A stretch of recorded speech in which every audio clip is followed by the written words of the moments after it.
Using a barbless hook is one of the most essential tools you have for catch and release fishing. A barbless hook slides easily out of a fish's mouth. Now, handling time, the amount of time that you're fussing around with a fish, is one of the most critical parts of catch and release fishing.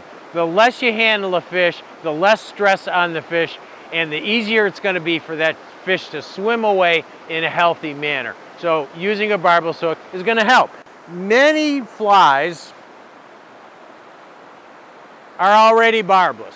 This is an Orvis tactical nymph hook, and it's already barbless. I don't need to do anything with that. It's going to be fine. However, many hooks are made with a barb. Most of the flies you see are going to be tied on barbed hooks, but that's not a problem.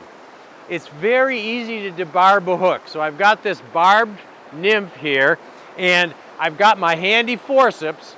Now, it helps to have a pair of forceps with smooth jaws in the front, and all you do is you hold that fly to where you can see the barb, and you bring your forceps in and you squeeze down on that barb, maybe move the fly back and forth a little bit, and just squash that barb. It takes 2 seconds to do, and now you have a barbless hook. So there's nothing to it, and if you don't have barbless flies, as long as you got a pair of forceps, you're going to be able to make them all barbless.